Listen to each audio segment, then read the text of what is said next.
નમસ્કાર દર્શક મિત્રો, @ગુજરાતમાં આપનું સ્વાગત છે। જુલાઈમાં ધમધોકાળ વરસાદ રહ્યા બાદ ગુજરાતમાં વરસાદની જાણે કે ખેંચ પડી હોય તેવું વર્તાઈ રહ્યું છે। કારણ કે છેલ્લા ઘણા દિવસોથી મેઘરાજાએ માત્ર નામ પૂરતી જ હાજરી પુરાવી હોય તેમ માત્ર અમુક જ સ્થળે વરસાદી ઝાપટા પડી રહ્યા છે, જ્યારે અમુક સ્થળ તો એવા પણ છે કે જ્યાંનું વાતાવરણ છેલ્લા કેટલાય દિવસોથી કોરું રહ્યું છે, જેથી ગત વર્ષની સરખામણીએ હજુ સુધી લગભગ 8.93% ઓછો વરસાદ નોંધાયો હોવાના પણ અહેવાલો સામે આવ્યા છે। પરંતુ હવે ગુજરાતના ધરતીપુત્રો માટે ખુશ ખબર એટલે કે સારા સમાચાર સામે આવ્યા છે। જી હા, હવે વરસાદની વધારે એક સિસ્ટમ સક્રિય થવાના કારણે ગુજરાતમાં મેઘાડંબરની રચવાની શરૂઆત થઈ ચૂકી છે અને હવે ધીરે ધીરે વરસાદ ફરી એકવાર સક્રિય થશે।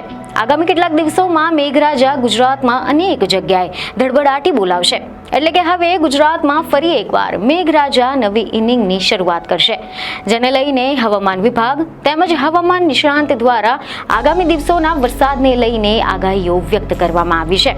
તો ચાલો જાણીએ કે આગામી દિવસોમાં ગુજરાતનું વાતાવરણ કેવું રહેવાનું છે, વરસાદ કેવો રહેવાનો છે। તેવા રિપોર્ટ મળી રહ્યા છે કે હવામાન વિભાગના જણાવ્યા પ્રમાણે ગુજરાત તરફી એક ટ્રફ સક્રિય થતા હવે ધીમે ધીમે મેઘાડંબર રચાઈ રહ્યું છે અને આજથી એટલે કે 10 તારીખથી ધીરે ધીરે ચોમાસું જામશે। 14 અને 15 તારીખ બાદ વરસાદ ધડબડાટી બોલાવશે।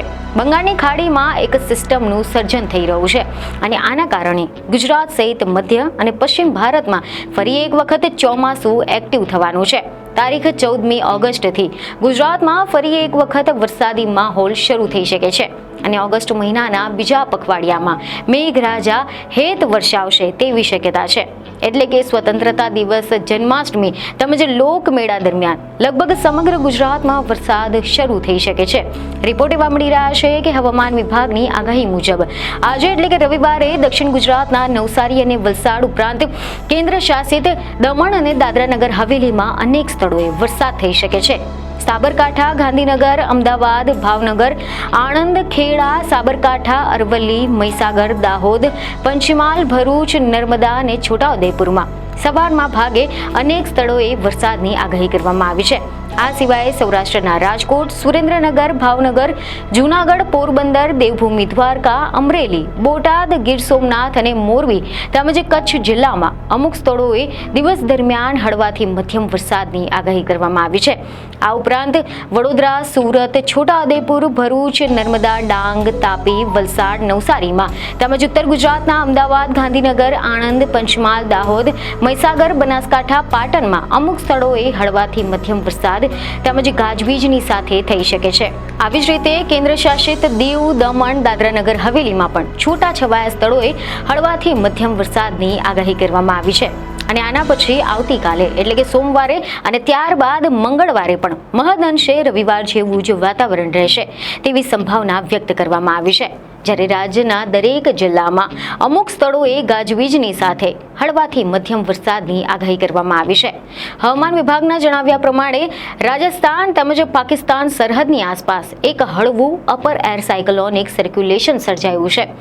આ સિવાય ગુજરાતમાં એક ટ્રફ પણ સક્રિય થયું છે અને આના કારણે અનુકૂળ વાતાવરણ મળતા જ્યાં ભેજ હશે ત્યાં વરસાદ થઈ શકે છે, જેથી આજથી વરસાદી ઝાપટા જોવા મળી શકે છે। આની સાથે જ રાજ્યમાં વરસાદના એક નવા રાઉન્ડની શરૂઆત થઈ જશે। 10મી ઓગસ્ટથી વરસાદી ઝાપટામાં વધારો થશે અને 15મી ઓગસ્ટથી મેઘરાજા મન મૂકીને વરસી શકે છે। હવામાન વિભાગ પ્રમાણે 13 ઓગસ્ટે ઉત્તર પશ્ચિમ બંગાળની ખાડીમાં એક લો પ્રેશર બની શકે છે અને આના કારણે 13થી લઈને 15 ઓગસ્ટ સુધીમાં વરસાદની આગાહી છે। સામાન્ય વરસાદી ઝાપટા બાદ 15મી ઓગસ્ટથી ભારે વરસાદની સંભાવના વ્યક્ત કરવામાં આવી છે, એટલે કે આગામી એક સપ્તાહમાં ગુજરાત પર ફરી એકવાર મેઘરાજા મહેરબાન થવાના છે। આગામી સપ્તાહમાં ખેડૂતો માટે ખુશી લાવી શકે છે। તો બીજી તરફ હવે જો આપણે વાત કરીએ ગુજરાતના જાણીતા હવામાન નિષ્ણાંત અંબાલાલ પટેલની આગાહી વિશે, તેવા રિપોર્ટ મળી રહ્યા છે કે ઓગસ્ટના પ્રારંભથી જ ગુજરાતમાં ભારે વરસાદનું જોર ઘટી ગયું છે। આવામાં ફરી એકવાર વરસાદ ક્યારે આવશે તે વિશે હવામાન નિષ્ણાંત અંબાલાલ પટેલે પોતાની આગાહી વ્યક્ત કરી છે, જેમાં તેમણે જણાવ્યું છે કે વરસાદે વિરામ લીધા બાદ 15 ઓગસ્ટ પછી વરસાદી સિસ્ટમ સક્રિય થવાની છે અરબ સાગરમાં સાયક્લોનિક સર્ક્યુલેશન થવાની પણ સંભાવના છે. બંગાળના ઉપસાગરમાં 17 ઓગસ્ટથી મજબૂત સિસ્ટમ બનશે. ઓગસ્ટના પ્રારંભથી ગુજરાતમાં ભારે વરસાદનું જોર ઘટી ગયું છે અને આવામાં ફરી એકવાર વરસાદ ક્યારે આવશે તેને લઈને હવામાન નિષ્ણાંત અંબાલાલ પટેલે આગાહી આપી છે કે વરસાદી વિરામ લીધા બાદ હવે 15 ઓગસ્ટ પછી વરસાદી સિસ્ટમ સક્રિય થવાની છે. અરબ સાગરમાં સાયક્લોનિક સર્ક્યુલેશન થવાની શક્યતા છે. બંગાળના ઉપસાગરમાં પણ 17મી ઓગસ્ટથી મજબૂત સિસ્ટમ બનશે. ઓગસ્ટના વરસાદના બીજા રાઉન્ડમાં પૂર જેવો વરસાદ આવે તેવી પણ શક્યતા છે. આગાહી મુજબ સરદાર સરોવર ડેમની જળસપાટી વધી શકે છે અને આ વરસાદના કારણે કેટલીક નદીઓમાં પણ પૂરની સ્થિતિનું નિર્માણ થઈ શકે છે. તાપી નદીના જળસ્તરમાં વધારો થવાની શક્યતા છે. 15મી ઓગસ્ટ પછી વરસાદનો નવો રાઉન્ડ થવાની શક્યતા પણ વ્યક્ત કરીને હવામાન નિષ્ણાંત અંબાલાલ પટેલે એવી આગાહી કરી છે કે મહીસાગર, વડોદરા, અમદાવાદ, ગાંધીનગર, ભરૂચ, નવસારી, સુરત, આહવા, ડાંગ તેમજ વલસાડમાં ભારે વરસાદની શક્યતા છે, જ્યારે કેટલાક ભાગોમાં ભારેથી ભારે વરસાદ પણ થઈ શકે છે. કચ્છ, સાબરકાંઠા, પાટણ, સમી, હારીજ, મહેસાણા, પંચમહાલ, રાજકોટ સહિતના ભાગોમાં પણ ભારે વરસાદની શક્યતા છે. 17 ઓગસ્ટ પછી થનારો વરસાદ એ કૃષિ કાર્યો માટે સારો રહેશે. 30 ઓગસ્ટ પછીનું વરસાદી પાણી એ કૃષિ માટે સારું ગણાતું નથી. 11 ઓગસ્ટ સુધીમાં રાજ્યમાં હળવા વરસાદની આગાહી કરવામાં આવી છે, જ્યારે સૌરાષ્ટ્રમાં કેટલાક વિસ્તારમાં વરસાદ પણ થઈ શકે છે. બંગાળના ઉપસાગરમાં સિસ્ટમ બનશે. પૂર્વ મધ્યપ્રદેશથી લઈને ગુજરાતમાં વરસાદ લાવશે. 19થી લઈને 22 ઓગસ્ટ સુધીમાં ભારે વરસાદની શક્યતા છે. દક્ષિણ સૌરાષ્ટ્ર, દક્ષિણ ગુજરાતમાં ભારેથી ભારે વરસાદ થઈ શકે છે. જૂનાગઢ, અમરેલી, ભાવનગરના ભાગોમાં પણ ભારે વરસાદની આગાહી કરવામાં આવી છે. આ સિવાય જામનગર, દ્વારકા તેમજ પોરબંદરમાં હળવો વરસાદ થઈ શકે છે. આ ઉપરાંત સુરેન્દ્રનગર, રાજકોટ, હળવદ, મોરબી, ધાંગધ્રામાં ભારે વરસાદની આગાહી છે. પૂર્વ ગુજરાત, મધ્ય ગુજરાતમાં સારો વરસાદ થશે, જ્યારે પાટણ, મહેસાણા, બનાસકાંઠા, પંચમહાલમાં પણ વરસાદ થશે. કેટલાક ભાગોમાં ભારેથી ભારે વરસાદ થઈ શકે છે. 22થી લઈને 24 ઓગસ્ટ સુધીમાં વરસાદની આગાહી કરવામાં આવી છે, જ્યારે ગણેશ ચતુર્થીની આસપાસ પણ કેટલાક ભાગોમાં વરસાદ થઈ શકે છે. 29 અને 30 ઓગસ્ટે ભારે વરસાદી ઝાપટા રાજ્યમાં થઈ શકે છે. ઓગસ્ટના અંત સુધીમાં વરસાદના કારણે કેટલીક નદીઓમાં પણ પૂરની સ્થિતિ થઈ શકે છે. સાતમ આઠમ દરમિયાન પણ રાજ્યમાં વરસાદી ઝાપટા પડશે. સૌરાષ્ટ્રમાં સાતમ આઠમ દરમિયાન વરસાદી ઝાપટા રહેવાના છે. મહત્વનું છે કે હાલ ગુજરાતમાં ગત વર્ષની સરખામણીએ વરસાદની લગભગ 10% જેટલી ઘટ વર્તાઈ રહી છે, ત્યારે આ સમાચાર તંત્ર તેમજ ખેડૂત અને સામાન્ય લોકો માટે રાહતજનક બની શકે છે. એવા અહેવાલ છે કે રવિવાર સવારની સ્થિતિ મુજબ ગત વર્ષની સરખામણીએ હજુ સુધી લગભગ 8.93% ઓછો વરસાદ નોંધાયો છે.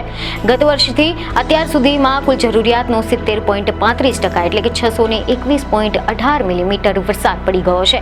જોકે ચાલુ વર્ષે હજુ સુધી 64.7% એટલે કે 564.99 મિલીમીટર વરસાદ પડ્યો છે. તો બીજી તરફ હાલમાં ગુજરાતના અનેક ડેમોની જળ સપાટી ચિંતા ઉપજાવે તેવી છે, પરંતુ સિઝનના બાકીના લગભગ 50 દિવસ દરમિયાન તે સામાન્ય થઈ જશે એવી સંભાવના પણ વ્યક્ત કરવામાં આવી રહી છે. આ સાથે જ એવા મીડિયા અહેવાલ મળી રહ્યા છે કે રાજ્યના સરકારના તાજેતરના ડેટા મુજબ ગુજરાતના કુલ 207માંથી 30 ડેમ જ પૂર્ણ કક્ષાએ ભરાઈ ગયા છે. આમાંથી અડધા એટલે કે 15 સૌરાષ્ટ્રમાં છે, જ્યાં હાલ વરસાદની ઘટ છે. સૌરાષ્ટ્રમાં 141 નાના મોટા ડેમો આવેલા છે. દક્ષિણ ગુજરાતના 13માંથી 8 ડેમ છલકાઈ ગયા છે, જ્યારે ઉત્તર ગુજરાતના 15માંથી એક પણ ડેમ આખો નથી ભરાયો. ત્યાં સિઝનનો હાલ 55% જેટલો જ વરસાદ ખાબક્યો છે, જે રાજ્યની કુલ સરેરાશ કરતા ઓછો છે. રાજ્યના અન્ય વિસ્તારોમાં કચ્છ, મધ્ય પૂર્વ, દક્ષિણ તેમજ ઉત્તર ગુજરાતમાં સિઝનનો 65% કરતાં વધુ જેટલો વરસાદ પડી ગયો છે. આ ઉપરાંત સરદાર સરોવર તેની કુલ ક્ષમતાના 76.13%થી ભરાયેલો છે. જોકે 14 અને 15 ઓગસ્ટની આસપાસ ગુજરાતમાં ફરી એક વખત વરસાદનો સ્લેબ શરૂ થવાની પણ સંભાવના છે. એવી ખબરો મળી રહી છે કે બંગાળની ખાડીમાં સિસ્ટમનું સર્જન થઈ રહ્યું છે, જે લો પ્રેશર એરિયામાં ફેરવાઈને ગુજરાત તરફ આગળ વધશે અને વરસાદ લાવશે. ઓગસ્ટ મહિનાના છેલ્લા 15 દિવસ દરમિયાન વરસાદ થવાની શક્યતા છે.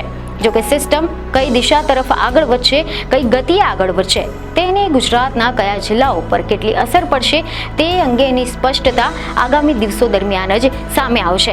પરંતુ ત્યાર સુધી ખેડૂતોએ પોતાના પાકને પિયત આપવું પડશે, અને જેમની પાસે પિયતની વ્યવસ્થા નથી તેમને લગભગ 1 અઠવાડિયું ધીરજ રાખવી પડે તેવી પણ શક્યતા છે. બીજને એક ખબર સાથે ફરી મળીશું. ધન્યવાદ.